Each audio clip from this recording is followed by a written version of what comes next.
26 million and counting. GM recalls a bunch more cars. Ford CEO Alan Mulally retires. And we answer a viewer question about a BMW 3 Series as a family mobile next on Talking Cars.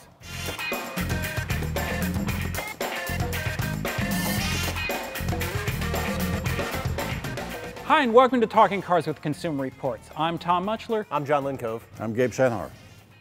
Another day, another GM recall, Gabe. What's up? Yeah, well, first of all, let's talk about recalls in general. Recalls aren't necessarily all bad.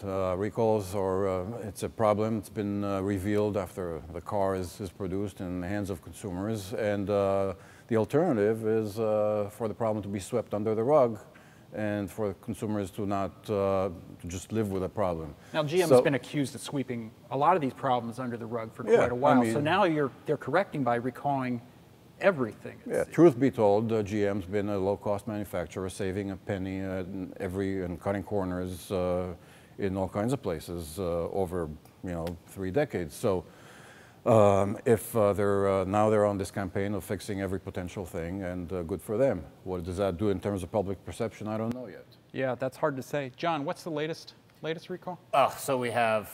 If you can, I mean, can you remember? I mean, it's like, what cars haven't you? I don't know off the top of my head. It was funny. I was running this morning, and I ran by a Cadillac Catera, and I'm like, oh. First of all, oh my God, one's running. Yeah, right. But also, that is a car they have not recalled in this whole recent. It's staggering. You got the problem on this one, because obviously I don't have the numbers. I mean, you have on top of the Solstices and the Cobalts and the HHRs and the Skies, you're going into Cadillacs now. You're going into Silverados. You're going into Sierras. You're going into the new Tahoes and Suburbans. I believe. Yeah. Well, Silverado and Sierra have been recalled for, I believe, a transfer case. Even our SS was recalled for something. That's right, the SS. But the ignition. The Corvette. Yeah, the Corvette's recalled for, I think, seat airbags, I don't know. But no, it's like everything's been recalled, but there's been another 6.5 million cars recalled for ignition switch issues. And now it's going all the way back to 97 with some Malibus. It's a lot of W body stuff, Grand Prix, DTS, cars that, like you said, were kind of cheaply built cars. It kind of reminds me of the Toyota recall 4 years ago. Toyota took the opportunity to recall just potentially every problem, and I mean, all indications are that they've bounced back from that PR nightmare that they had. But Toyota, we have to remember, started out with a better reputation than GM ever had. It's almost like, one of the things I was thinking about over the weekend and such is like, what is the next ticking time bomb? And it's like GM sending the explosive ordnance. You have happy weekends. Yeah, I do. Let's either that or let's have a beer at John's house. 2-year-old diaper changing or thinking about the GM recall. Now, that's a ticking time bomb. It's your 2-year-old. It's like they're sending out the EOD group to just blow up everything before it happens, and to just wipe it clean. And again, yeah, recalls in theory are a good thing. Now they're just becoming commonplace, and you run into the worries of people becoming immune, numb to what's going on, ignoring it. Another recall, fine. They don't pay attention to what's going on about their car just because it's in the news constantly. Well, you're up to almost 26, 27 million total cars that GM has recalled. Yep. And I'd be curious to know how many owners actually bother get the notice and bother going to the dealer and get the recall done. I mean, what is it, 30%, 20%? Yeah, I think something like that. GM's website does say how many cars have been updated with the new ignition switch from the earlier Cobalt recall. It's small though. It's about 500,000. Yeah. Which is, like you said, just a small fraction of the cars that are out there.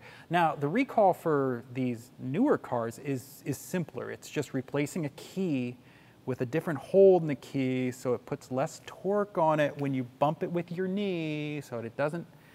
And if you lose that key, then you go and get one made. Well, there's the thing. I mean, how many people who own 1997 Malibus, first of all, they're still running. Second, are going to the GM dealer to get the replacement key. They're going to go to True Value or Home Depot to get another key, and it's probably going to have the big old wide slot in it. So there goes the whole recall. It's just, What's also concerning is that it's getting hijacked back to the government motors thing. it's getting hijacked in a lot of news of like, you know, should the government sue GM because they did it under false pretense? Some governments are.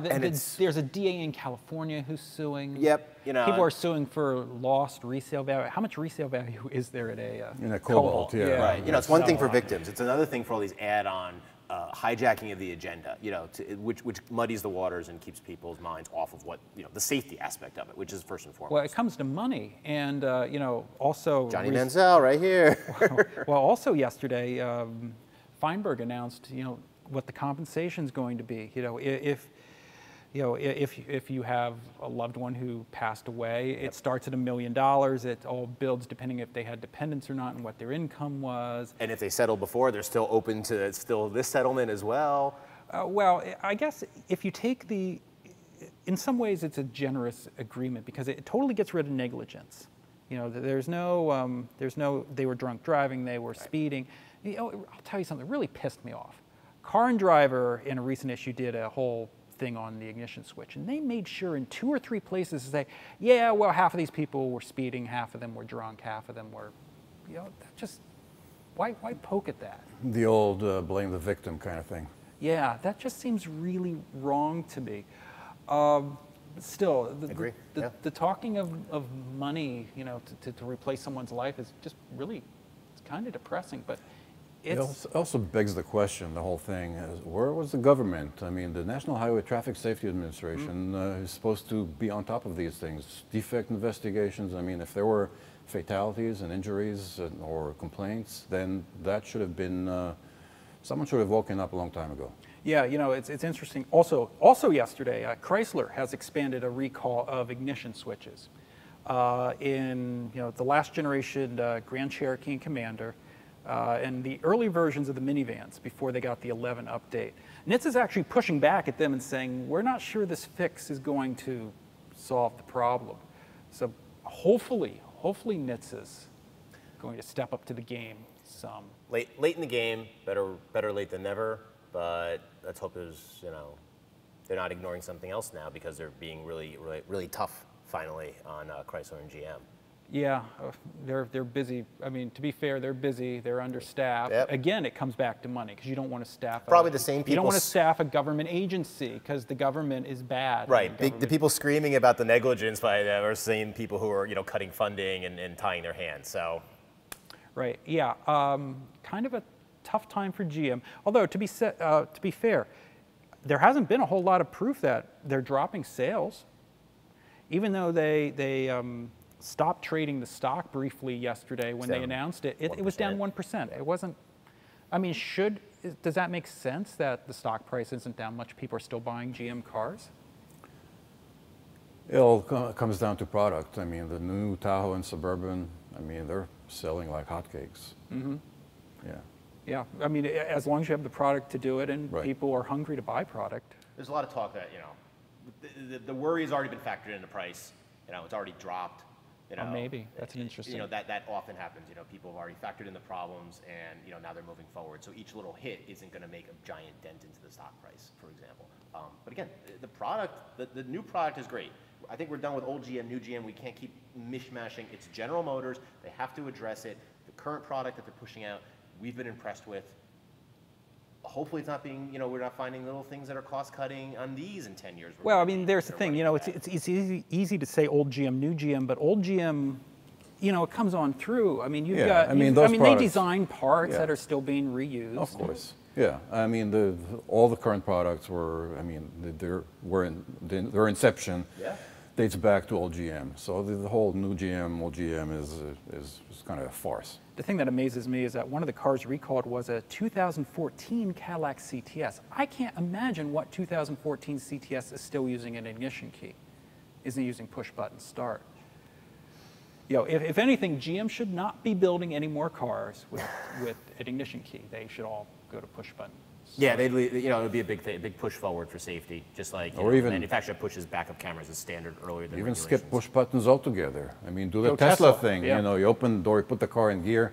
Guess what? Yeah, I want the engine started, and I'm ready to go. Maybe. So Mary Barra, the CEO of GM, having a rather tough first few months in her tenure there. she's probably rather envious of Alan Mulally, who retires today from Ford Motor Company. Now, he did a lot for Ford. Sum up some of the things he did. Yeah, he did a lot. I mean, he came in with a whole different culture. I mean, he instilled transparency and accountability at Ford. No longer, you couldn't hide anymore. They had big silos, big fiefdoms. Right. I mean, he consolidated. You know, Ford of Europe was like a whole different company. Ford Australia had a whole different line of products. I mean, he consolidated a lot of things. And he ensured the loan guarantees, so there was no need for the government to bail out Ford. So that was a big PR advantage over the other two domestics. Helped a lot. And the products are pretty good. I mean, ride, handling, quietness, they are really well sorted out products. I mean, with the exception of my Ford Touch and some of the exaggerated MPG claims, I mean, Ford is in pretty good shape. Yeah. What do you think? I think Ford has taken great pains to streamline the industry, their manufacturing. Obviously, you know, finally giving to people one world. Well, as I say, finally giving what people have complained about, like, well, you know, there's a U.S. Ford and there's a Euro Ford, and the Euro Ford is what we want, and we get a U.S. Ford product, which you know, Focus for years was an example of that. You know, you have you know, they launched the Focus in 2000. Europe got a new one around 04, 05. 05. Yep. And we kept on trucking along with rehashes and badges and decontented and recontented things. Yep. up to like 2012. Yep. And you have Fusion, you know, maybe not world class, but stellar ride and handling. Well, you know, there's the thing. You know, you think back, he joined the company in 06. They had just come out with Fusion, which was a Mazda 6 with cheap interior, okay ride and handling. They came out with the Edge then, which was just cheap.